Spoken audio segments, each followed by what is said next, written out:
मैं हूं विवेक और इस वीडियो में हम बात करने जा रहे हैं कि जैक किस तरीके से धीरे धीरे ही सही लेकिन अपनी मौत की तरफ बढ़ रहा है। खैर अकीता शोतेन जो कि बाकी की पब्लिशर कंपनी है और भी बहुत सारे एस्ट्रो बॉय जैसे बड़े बड़े अच्छे मांगास वो पब्लिश कर चुकी है, मतलब बहुत पुरानी कंपनी है, तो उसके द्वारा जो पब्लिश की जाती है बाकी राहेन, यहाँ पर काइसुके इटागाकी और उनका एक इंटरव्यू सामने आया है जिसमें फैंस के क्वेश्चन उठाकर बाकी राहेन के फ्यूचर के बारे में बहुत सारी चीजें बात करी गई, पूछी गई उनसे और काइसुके इटागाकी ने बहुत बढ़िया जवाब भी दिए। इस इंटरव्यू में इटागाकी से यह भी पूछा गया कि जो सब्सटेंस यूज करता है जैक अपने शरीर में लगाता आ रहा है, शुरू से जो गोलियां वगैरह वो खा रहा है, इंजेक्शन वगैरह मार रहा है, वो उसमें मतलब क्या यूज करता है, मतलब वो कौन से स्टेरॉइड्स यूज करता है। तो इसके जवाब में काइसुके इटागाकी ने कहा कि ऐसा बिल्कुल भी नहीं है। आजकल के जमाने के स्टेरॉइड जो हैं जैसे कि डेका, ट्रेनोबोल वगैरह, ये सब चीजें बिल्कुल भी यूज नहीं करता जैक। यहाँ तक कि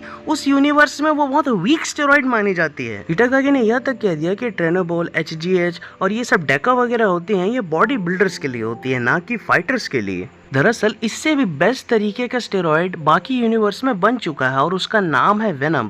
वो पहले किसी और डॉक्टर ने बनाया था, बाद में उसने जब आत्महत्या कर लिया और जैक कुरेहा शिनोगी के पास आ गया तो कुरेहा शिनोगी ने उसके फॉर्मूला को लेकर उसे परफेक्ट करके जैक के ऊपर ही ट्राई किया और उसके रिजल्ट्स तो हम देख ही रहे हैं। लेकिन ऐसे ही एक फैन ने एक सवाल पूछ दिया जिसका जवाब एकदम चिंताजनक तरीके से इटागाकी ने दिया, जिसे जैक फैंस के लिए एक बैड न्यूज की तरह देखा जाए तो बुरा नहीं होगा। यहाँ पर इटागाकी को पूछा गया कि जो इस तरीके का वेनम जो है उस सब्सटेंस को अब्यूज कर रहा है जैक, दिन ब दिन उसकी शक्ति बढ़ती जा रही है, वो स्ट्रांग होता जा रहा है, इसमें कोई शक नहीं है, तो क्या उसकी ताकत की कोई एंड या सीमा है जहाँ पर सब ये सब रुक जाएगा। तो जवाब में इटागाकी ने कहा बिल्कुल है। एक बॉडी बिल्डर के पर्सपेक्टिव से समझाऊं तो जैक ने जब इंजेक्शन लेना अपना वो वेनम अब्यूज करना शुरू किया था तब उसकी बॉडी ग्रो हो रही थी, वो धीरे धीरे प्रो चैंपियन बनता गया, धीरे धीरे बॉडी बिल्डिंग शोज जीतता गया और फाइनली में अब वो पीक पर पहुंच चुका है, वो अपने फिजिकल पीक को टच करने वाला है। यहाँ पर इटागाकी कहते हैं कि जैक बॉडी बिल्डिंग पर्सपेक्टिव के हिसाब से मिस्टर ओलंपिया बन चुका है।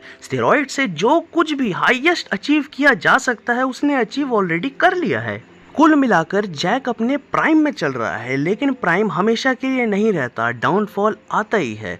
हो सकता है कि जैक का भी डाउनफॉल आ जाए। और इस तरीके का जवाब सुनकर जैक के फैंस के बीच एक अजीब सी चिंता उमड़ पड़ी जैक के लिए। और जितना मैंने डिकोड किया है, जैक कोई बॉडी बिल्डर नहीं है जो रिटायर होकर आराम से अपनी जिंदगी जिएगा।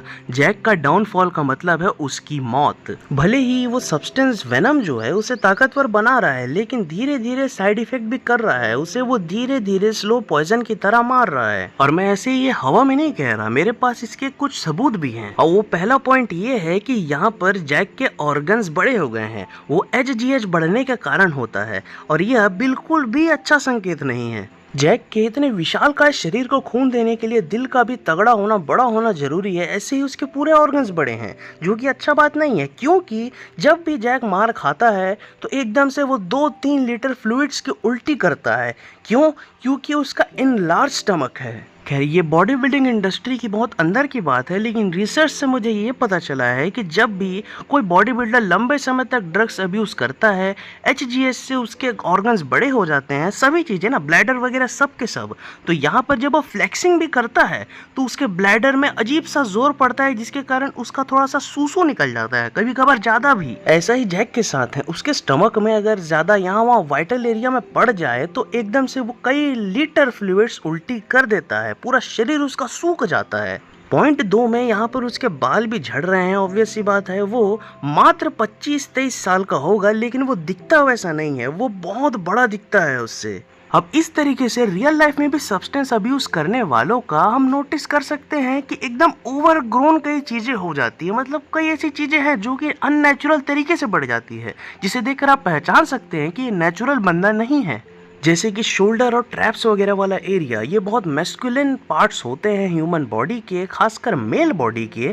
तो यहाँ पर जैक के बहुत ज़्यादा ओवरग्रोन हो चुके हैं, उसका गला इतना ज़्यादा बढ़ गया है, इतना गंदा तरीके से बढ़ गया है कि वो क्रश कर सकता है उसके हेड बोन को। इस तरीके की ओवरग्रोन गर्दन जैक को नुकसान पहुंचा सकती है, क्योंकि खून का प्रवाह अगर थोड़ा भी रुका उसके दिमाग में जाने से तो यहाँ पर इंस्टेंटली मौत हो सकती है जैक की। सब्सटेंस उसे धीरे धीरे ताकतवर बना रहा है लेकिन धीरे धीरे मार भी रहा है। इसी सब डाउनफॉल की बात कर रहे थे मिस्टर इटागाकी। ये मैं कहना नहीं चाहता लेकिन फिर भी कहना पड़ेगा, जैक का जो शरीर है वो बहुत इलॉजिकल है। इस तरीके के फाइटर्स नहीं होते। मतलब यहाँ पर उसने इतनी ज्यादा सर्जरीज करवा रखी हैं, अब एकदम लोहे का बोन तो नहीं बनेगा ना। अगर वहां पर उसे मार पड़ा तो वो हड्डी बहुत बुरे तरीके से टूट सकती है, लेकिन जैक के साथ ऐसा नहीं होता। क्यों? क्योंकि प्लॉट आर्मर। जिराफ जो कि एकदम 10-15 फीट एकदम 20-20 फीट ऊंचे हो सकते हैं, उन्हें खून देने के लिए उनका दिल कितना ज्यादा मेहनत करता है। इस लेवल से इतनी तेजी से खून उसके दिमाग तक जाता है कि अगर ह्यूमन हार्ट को उससे रिप्लेस कर दिया जाए तो ह्यूमन का पूरा सिर ही उड़ जाए। लेकिन जैक भी एकदम 7-8-9 फीट तक का पहुंच गया है, उसके बाद भी उसे खून कैसे मिल रहा है, पूरी तरीके से उसका दिल कैसे काम कर रहा है, ये तो इटागाकी ही जाने। खैर, आपको क्या लगता है इस बारे में कमेंट में बताना बिल्कुल भी ना भूले। और साथ ही साथ एक न्यूज और निकल कर ये आई है। खैर, अभी गोल्डन वीक चल रहा है जिसमें जो पब्लिशर्स हैं वो सारे छुट्टी पर है। यहाँ पर पूरा मांगा प्रेस छुट्टी में है गोल्डन वीक के कारण। इसलिए अभी जापान में नए मांगास रिलीज नहीं हो रहे हैं, इसलिए इतने समय बाद भी हमें बाकी रायन का चैप्टर देखने को नहीं मिला। लेकिन अच्छी बात यह है कि 15 तारीख को 15 मई को ये ब्रेक खत्म हो रहा है। उसके बाद नया चैप्टर आ जाएगा। मैं फटाफट वीडियो बना दूंगा और आपको बस इतना करना है कि वीडियो को लाइक और चैनल को सब्सक्राइब करके रख लेना है। आज के लिए इतना ही। Love you all. I am out.